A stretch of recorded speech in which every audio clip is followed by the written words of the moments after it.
खुश थे कि उनको कुछ न कुछ पुरस्कार मिल रहा है। ये सबसे अच्छी बात लगी सर। सर कुछ प्रश्नों के साथ सर, सबसे पहले पिछले कुछ महीनों में शिक्षकों के स्थानांतरण एवं पोस्टिंग से संबंधित कई प्रश्न सर प्राप्त हुए हैं। हम सभी को समेकित कर रहे हैं और आपसे अनुरोध है कि सरकार शिक्षकों के स्थानांतरण एवं नए पोस्टिंग के लिए क्या टाइमलाइन निर्धारित कर रही है, इस पर कुछ बताना चाहेंगे। देखिए, हम लोगों ने बहुत सारे टीचर्स का आवेदन पत्र प्राप्त होता रहा और हम लोगों ने सोचा कि सभी टीचर से उनका विकल्प मांगा जाए। तो करीब 1,90,000 शिक्षकों ने अपना ट्रांसफर पोस्टिंग का विकल्प दिया और ये मोटा मोटी आपका, अगर आप 5.5 लाख टीचर्स की बात करें या 5,40,000 की बात करें, तो मोटा मोटी ये 1/3 टीचर्स का आवेदन पत्र है। और इतनी बड़ी संख्या में अगर टीचर्स का ट्रांसफर हम लोग एक साथ कर देते हैं तो ये बिल्कुल सिस्टम कैओस में आ जाएगा। तो इसलिए हम लोगों ने फेज वाइज करने का पहले निर्णय लिया। हम लोगों ने पहले 7 कैटेगरीज बनाए कि पहले रुग्ण, विकलांग और जो विडोज हैं, इन लोगों का पहले हम लोगों ने टेकअप किया। उसके बाद हम लोगों ने पति पत्नी का केस टेकअप किया और उसके बाद हम लोगों ने सोचा कि जो महिलाएं बहुत दूर पोस्टेड हैं, उसके बाद पुरुष बहुत दूर पोस्टेड। तो मोटा मोटी हम लोगों ने इसको क्रमवार करने का निर्णय लिया। प्रथम चरण में हम लोगों ने जो फर्स्ट 6 कैटेगरीज है, जिसमें रुग्णता है, विकलांग है, विडोज है, पति पत्नी है, पति और पत्नी दोनों का, हम लोगों ने 6 कैटेगरीज का कंप्लीट हम लोगों ने ट्रांसफर पोस्टिंग कर दिया। लेकिन उसमें भी कुछ छूट गए। हम देख रहे हैं आजकल मेरे कार्यालय में काफी लोग आ जाते हैं कि हमको कैंसर था और या हम विकलांग थे, हमारा नहीं हुआ। उसमें भी 650 लोग वैसे थे जिनका सर्विस रिकॉर्ड, या हम कहें कि ये भी अंकित नहीं था वो किस प्रकार के टीचर है, वो प्राइमरी के टीचर हैं, सेकेंडरी के टीचर हैं, ये अंकित नहीं था। तो जब पोस्टिंग ट्रांसफर की बात आई तो ऑब्वियसली वो छूट जाएगा, क्योंकि पता ही नहीं कौन किस प्रकार का टीचर है। तो 650 टीचर अभी भी देखते हैं कि पटना आकर अपना आवेदन पत्र दे रहे हैं। हम लोगों ने अपना स्पष्ट किया। आज मैंने पूरे 650 का मैंने उनसे समीक्षा किया। हमने कहा कि देखिए, ऐसा है कि आप पहले अपना सर्विस रिकॉर्ड कंप्लीट कर दीजिए और ऑटोमेटिकली जो छूट गए हम लोग कर देंगे। तो ये 650 भी हम लोग करीब मेरे ख्याल से 2-3 दिन में, कल तो शनिवार मतलब आज शनिवार है, कल रविवार है, तो ये भी 2-3 दिन में हम लोग कर देंगे। तो हम लोगों ने 6 कैटेगरीज का कंप्लीट कर दिया। हम लोगों ने जिला अलॉट कर दिया और उसके बाद जिला अलॉट करने के बाद हम लोग जो पदाधिकारी सब हैं जिला के, उनको सबको बुलाएंगे। हमारे सामने जो वैकेंसी उनके सामने होगी, किस स्कूल में वैकेंसी हो, उसका मिलान करके वो लोग अपना जो ऑप्शन दिया गया है उसके अनुसार वो अपना टैगिंग कर देंगे। और इस संबंध में हम लोगों ने एक एफिडेविट भी लिया कि ये पूछा है कि भाई आपने जो घोषणा की है वो सही है या नहीं सही है, ये हम लोगों ने बहुत स्पष्ट किया है। तो ये गलत घोषणा करेंगे तो हम लोग उनका ट्रांसफर पोस्टिंग रद्द कर देंगे। तो ये भी हम लोगों ने बहुत स्पष्ट कहा है। हम लोग चाहते हैं, हम लोग मोटा मोटी हम लोग प्राइमरी से समझते हैं कि टीचर सत्य ही बोलेंगे और मोस्टली सत्य बोलते हैं और मोस्टली कोई रॉन्ग क्लेम नहीं करता है, ये हम लोग का मानना है। लेकिन उसमें भी अगर कोई गलत घोषणा कर देगा तो हम लोग उस पर कार्रवाई कर देंगे। और ये भी देखना होता है कि वास्तव में उस स्कूल में, जिस स्कूल में वो ऑप्शन या जिस पंचायत में ऑप्शन है, उसमें उस सब्जेक्ट की, उस क्लास की वैकेंसी है या नहीं। नहीं तो ऐसी स्थिति हो जाएगी कि एक ही स्कूल में 4-4 सब्जेक्ट के टीचर हो जाएंगे, या एक ही जगह जहाँ 5 टीचर है वहां 12 टीचर हो जाएंगे। तो हम लोग ये सब चेक करते हैं कि कितनी वैकेंसी है, किस सब्जेक्ट की वैकेंसी है। तो पहले 6 कैटेगरी तो हम लोगों ने कंप्लीट कर दी। बच गया 7वां कैटेगरी, जो सबसे बड़ा कैटेगरी है, दूरी वाला, जिसमें महिला दूरी है और एक पुरुष दूरी है। उसमें भी हम लोगों ने फेज वाइज काम शुरू किया। तो सबसे पहले हम लोगों ने नियोजित टेकअप करेंगे, जो सक्षमता पास किया है और बहुत सालों से अपने अपने जगहों पे है, उसको पहले टेकअप करेंगे। उसके बाद TRE1, TRE2 महिला टेकअप करेंगे, तो ऑटोमेटिकली सब कंप्लीट हो जाएगा। उसके बाद हम लोग लास्ट राउंड में पुरुष टेकअप करेंगे। और ये सारा हम लोग इस कंडीशन में करते हैं कि उस स्कूल में, जिस स्कूल में जा रहा है, वो स्कूल में वैकेंसी है या उसके बगल के स्कूल में वैकेंसी है, ये थ्योरी हम लोग वायलेट नहीं करते हैं। दूसरा एक और थ्योरी हम लोग वायलेट नहीं करते हैं, पता चला एक जिले से सब बाहर निकल गए और एक जिले में सब चले गए। जैसे उदाहरण स्वरूप पटना, अगर हम लोग पूरी छूट दे दें तो मेरे ख्याल से करीब 20% टीचर्स जो है पटना का ऑप्शन दे चुके हैं। सब चाहते हैं कि पटना आ जाए। तो हम लोग वो रोक लगाते हैं कि भाई ऐसा कतई ना हो कि सारे टीचर एक जिला छोड़ जाएं और सब एक टीचर जिला पहुंच जाए। तो हम लोग उसी फेस वाइज करना पड़ रहा है कि हम लोग चेक एंड बैलेंसेस करके हम लोग चल रहे हैं। तो मेरा विचार है कि जल्दी हो जाएगा ऐसा कोई। अब तो हम लोगों ने टेकअप भी कर लिया, नियोजित वाला भी मैंने फाइनलाइज कर ही लिया और अगला टीआरई 1 टीआरई 2 महिला हो जाएगा, उसका पुरुष हो जाएगा। तो ऐसा कोई लंबा टाइम फ्रेम नहीं है हम लोग का। और यही है कि क्योंकि फेज वाइज करना पड़ रहा है, वैकेंसी चेक करना पड़ रहा है। और आप सोच सकते हैं कि 38 जिले से मतलब निकलते हैं टीचर और 38 जिले जाते हैं, मतलब 38 डिस्ट्रिक्ट से निकलते हैं जिलों से और 38 जिले जाते हैं। इतने सारे क्लासेस हैं, मतलब जूनियर क्लास, प्राइमरी टीचर हैं, सेकेंडरी टीचर हैं, फिर विषयवार टीचर हैं और फिर वैकेंसीज भी हैं और टीचर स्टूडेंट रेशो भी है। तो इतना सब जब आप देखते हैं तो सोच सकते हैं कि कितने बड़ी एक्सरसाइज है। लेकिन मैं यह आश्वस्त करूंगा कि हम लोग बहुत ही फेयर काम करते हैं इस मामले में और किसी टीचर के विरुद्ध हम लोग मतलब नाइंसाफी या डिसएडवांटेज या पक्षपात और भेदभाव नहीं करेंगे। बहुत बहुत धन्यवाद सर। और ये बहुत ही महत्वपूर्ण था। मुझे लगता है कि बहुत सारे शिक्षक जो सुन रहे होंगे वो इससे अपने आशान्वित भी होंगे सर। एक सर मनीष कुमार सिंह है, राजकीय मध्य विद्यालय कुम्हैनी रफीगंज औरंगाबाद के। इनका कहना है कि इनका जिला जो अलॉट किया गया है उसे वो संतुष्ट नहीं है। मैं ओबीसी का कैंडिडेट हूं पर ज्यादा नंबर होने के कारण मेरा मेरिट जनरल कैटेगरी में बना दिया गया है। ओबीसी का कैंडिडेट को हमसे कम नंबर लेकर भी उसको अपना जिला अलॉट कर दिया गया है। मेरा अधिक नंबर एवं ओबीसी होने के बावजूद भी अपना जिला नहीं मिला है।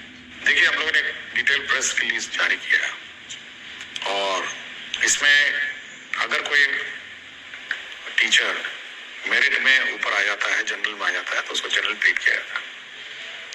और अगर हम लोग पोस्टिंग के वक्त उसको अगर ओबीसी या बीसी कैटेगरी में वापस अगर हम लोग अकोमोडेट करते हैं, फिर जो बीसी कैंडिडेट है उसको कहाँ डालेंगे? वो तो फिर छट जाएगा, उसका तो नौकरी चला जाएगा।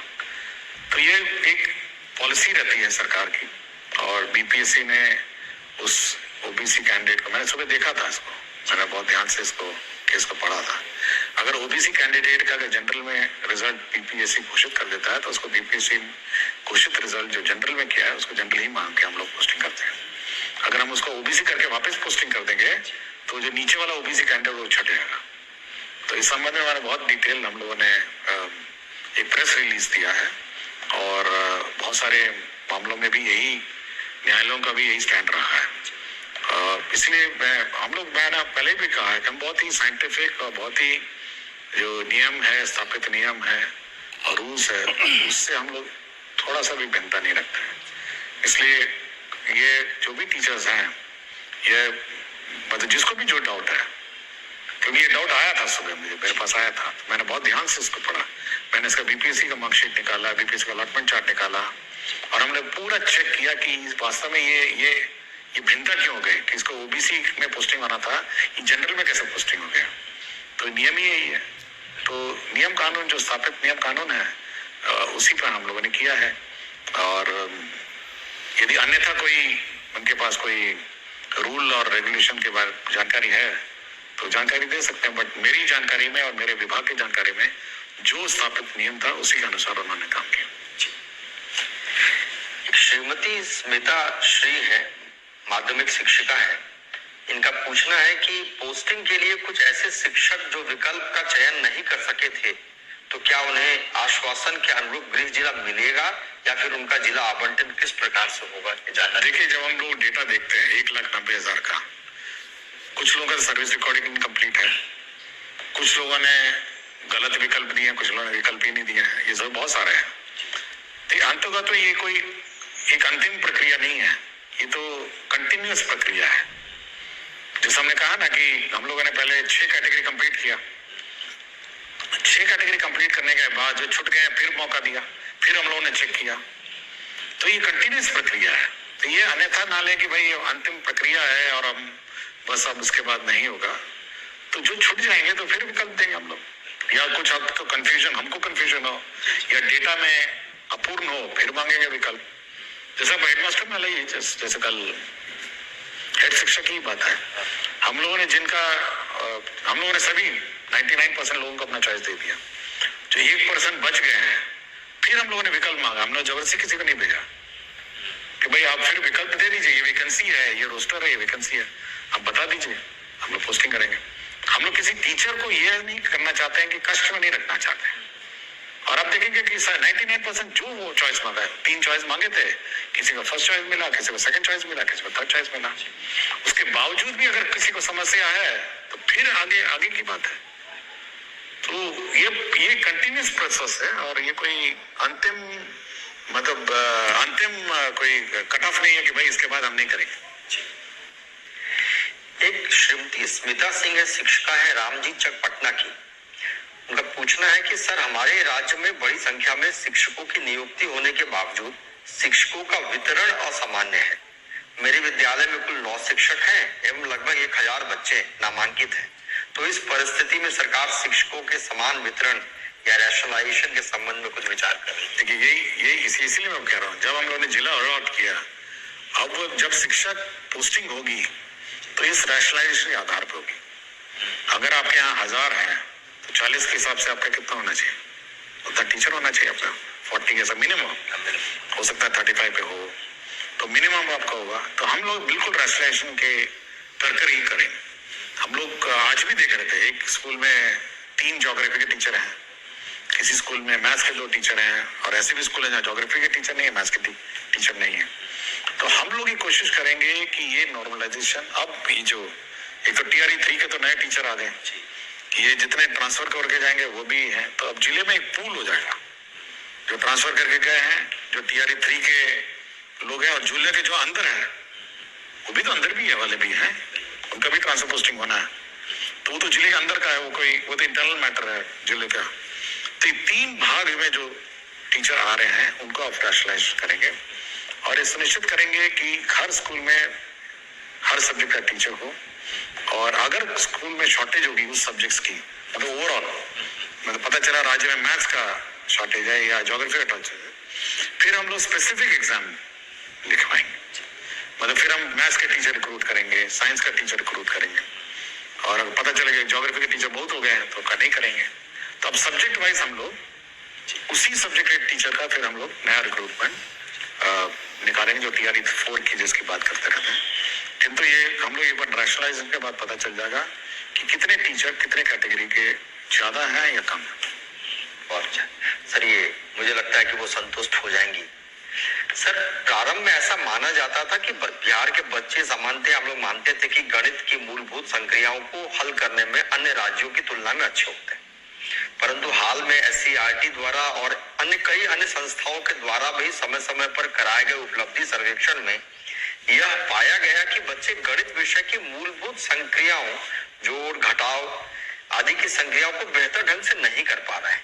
क्या सरकार कक्षाओं में गणित विषय को बेहतर करने के लिए कोई सार्थक प्रयास कर रही है? देखिए, मैंने बहुत सारे फोरम में कहा है कि बच्चे गणित में अब कमजोर दिख रहे हैं और ये बहुत ही चिंता का विषय है।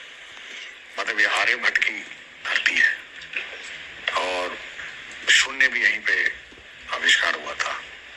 तो मेरा अपना मानना है कि गणित हम लोग का हमेशा स्ट्रेंथ रहा है इस राज्य में, अब बच्चों का है, लेकिन गणित में अब कमजोर बच्चे आने लगे हैं, ये बड़ा चिंता का विषय है। हमने कहा है और बिल्कुल स्पष्ट कहा है कि भाई टीचर्स को कि अब गणित बिल्कुल, अब पहले भी कहा था 100 दिन गणित के और 100 दिन रीडिंग का, आपको याद होगा जनवरी में एक अभियान चला था। लेकिन अब इस गणित को हम लोग को बहुत सीरियसली लेना पड़ेगा। ये अब किसी भी हालत में इसमें चूक नहीं हो सकती। क्लास 1 को अपना गणित ठीक रखना पड़ेगा, क्लास 2 को भी अपना गणित ठीक रखना पड़ेगा, क्लास 3 में भी गणित ठीक रखना पड़ेगा। गणित का तो हम लोग बिल्कुल अब लगातार परीक्षा लेने वाले हैं, चाहे वो साप्ताहिक परीक्षा हो या जो भी हो। लेकिन अब हम लोग साप्ताहिक परीक्षा भी लेने के पक्ष में है गणित में, और गणित को ठीक करना पड़ेगा। तो मैंने सबको कहा है, सभी मेरे जितने भी टीचर्स हैं और सब, कि भाई आप गणित को आप ठीक करिए और गणित को आपको करना पड़ेगा, उसमें कोई आपको चूक नहीं कर सकता। और इस साल शुरू में जो प्रथम महीना अप्रैल का है, हम लोगों ने सबसे केवल रिवीजन कराई। नया क्लास शुरू होने से पहले रिवीजन, जस्ट रिवीजन कराई, विशेषकर आपके गणित का, मैथ्स का, साइंस का, फिजिक्स का, केमिस्ट्री का, बायोलॉजी का। अब रिवीजन कराइए। पुरानी किताब है, एक पन्ने से पहले पन्ने से लेकर आखिरी पन्ने तक उसको रिवाइज कर डालिए। ये हम लोग बिल्कुल अनपार्डनेबल है कि हम लोग गणित में इतने कमजोर हैं, और साइंस और ये सब में आपको किसी भी हालत में रिवाइज करना पड़ेगा। दिन रात लगिए, लेकिन एक महीना पूरा रिवाइज करिए, फिर नया करिकुलम शुरू करिए। और गणित तो हम लोग परीक्षाओं का भरमार लगा देंगे भाई, और टीचरों को अब रीट्रेनिंग कराएंगे गणित टीचरों को, कि भाई ये पार्टनर, ये हम लोग को ये टॉलरेट करने लायक नहीं है कि हम गणित में कमजोर हो गए। बहुत आवश्यक भी है सर, बहुत बेहतर भी होगा सर। अभी हाल में असर का सर्वेक्षण में यह देखा गया कि पिछले कुछ समय में बच्चों की उपलब्धि में 7% तक की वृद्धि हुई है, परंतु सर्वेक्षण यह बताते हैं कि अभी भी बच्चों की उपलब्धि हिंदी विषय में खास तौर से पढ़कर समझने की कौशल में बहुत अच्छी नहीं। वही हमने कहा ना जी सर, कि जो 100 दिन हम लोगों ने अभियान चलाया था, एक तो रीडिंग का अभियान था और दूसरा गणित का था। तो ये साल भर अब चलाएंगे हम, कि भाई रीडिंग और गणित आपको प्रथम 2 क्लासेस में आपको करनी पड़ेगी, और कक्षा 1 से लेके और कक्षा 8 तक ये तो करना ही पड़ेगा। बहुत आवश्यक भी है सर। एक सर प्रशिक्षण से, इसी में प्रशिक्षण से संबंधित सवाल है। प्राथमिक शिक्षक है नवादा के, ये पूछ रहे हैं कि सर 6 दिवसीय प्रशिक्षण को और अधिक प्रभावी बनाने के लिए क्या एक FLN स्पेसिफिक मॉड्यूल से पेडागोजी संबंधित प्रशिक्षण दिया जा सकता है, और साथ में इनका ये भी कहना है कि क्या समय समय पर उन्मुखीकरण भी किया जा सकता है। देखिए, FLN के बारे में इस बार मैंने, जैसे बिहार दिवस में सभी FLN का डेमोन्स्ट्रेशन हुआ था, और स्टूडेंट्स और टीचर्स ने बहुत सारे अपने अपने इनोवेशन से FLN बनाए थे। और मेरा ये डायरेक्शन भी है कि सारे FLN जितने भी हैं, इसका एक कंपाइलेशन होना चाहिए, और जिससे आप बच्चों को पढ़ाते हैं उसके लिए बनाने के लिए हम लोग पैसे देंगे, ताकि आप किट्स बनाएं। और जो इंटरेस्टिंग वे में मैथमेटिक्स है, बड़ा अच्छे से थे मैथमेटिक्स सिखा रहे थे लोग, मल्टीप्लिकेशन सिखा रहे थे, फिर जोड़ घटाव सिखा रहे थे, बहुत सारा अच्छा लगा मुझे। और कलर सिखा रहे थे कुछ लोग। तो ये सब हम लोग चाह रहे हैं कि ये टीचर्स कंपाइल करें, और कंपाइल करके इसको किताब फॉर्म में रहे, और उसका कॉस्ट भी रहेगा कि ये इतना कॉस्ट है, ये है उतना कॉस्ट। अपने टीचर को पेमेंट कर दें कि आप FLN किट लेके पढ़ाई। बहुत बढ़िया होगा सर। सर, एक प्रश्न है कि भारत सरकार के शिक्षक के लिए अभी हाल में एक पार्लियामेंट्री कमेटी ने यह अनुशंसा की है कि प्रत्येक कक्षा के लिए एक शिक्षक होना चाहिए। मल्टीग्रेड या बहुवर्गीय शिक्षण उपाय नहीं है। अब चूंकि विद्यालयों में शिक्षकों की कमी बहुत हद तक दूर कर ली गई है, तो क्या विद्यालयों को इस संबंध में कोई निर्देश देने की योजना है? देखिए, अगर टोटल टीचर्स और टोटल स्टूडेंट्स मिलाएंगे तो बराबर। इसका मतलब ऐसे बहुत सारे स्कूल हैं जहाँ टीचर ज्यादा है, तो ये रैशनलाइजेशन हम लोग करेंगे। आप टोटल मिला लीजिए, टोटल क्लास और टोटल टीचर बराबर है। मतलब पूरे राज्य में अगर सबको बराबर क्लासरूम वाइज दिया जाए, बराबर नहीं। तो ये जरूर है, बहुत सारे हम लोग डेटाबेस में दिखता है, जैसे क्लास 5 8 टीचर हो गया, जबकि हम 5 टीचर होना था। अब HM भी चले जाएंगे तो 9 हो जाएंगे, तो 4 एक्सेस हो गए। तो है तो सब बराबर। तो यही हम लोगों ने कहा है जिलों को कि आप अपने अंदर भी रैशनलाइजेशन कीजिए, और हम लोगों ने जिला के अंदर ये सेट करने के लिए जिला स्थापना समिति को पावर दिया हुआ है कि प्रथम बार तो हम करेंगे, लेकिन उसके बाद जो रैशनलाइजेशन करना है सब्जेक्ट वाइज, स्टूडेंट वाइज, ये जिला अपने अंदर करेगा। बहुत बढ़िया सर। ये एक नारायण झा है, शिक्षक, उच्च माध्यमिक विद्यालय करहरा बेनीपट्टी के। इनका पूछना है कि सर कक्षा 1 से 12 में पढ़ाए जाने वाले सिलेबस अंतर्गत प्रत्येक विषयों के या पाठ्य पुस्तक का अद्यतीकरण यानी रिवीजन का कार्य अनिवार्य लग रहा है। क्या शिक्षा विभाग इस संबंध में कोई कार्य? अब नेक्स्ट ईयर हम लोगों ने जो अभी किताबें गई सब रिवाइज्ड है, हर साल रिवीजन होता है और इस साल हम लोगों ने मेजर रिवीजन एक्सरसाइज रखा है। मतलब प्रथम 3-4 महीने हम लोग मेजर रिवीजन एक्सरसाइज रखेंगे और उसके बाद अब जो अगले साल की किताबें होंगी वो बिल्कुल नए करिकुलम में होंगी। तो इस बार हम लोगों ने बहुत ही मतलब पिछले साल तो कर ही लिया था काफी, अब देखेंगे धीरे धीरे वो नेशनल करिकुलम के निकट आ रहा है। इस साल आधा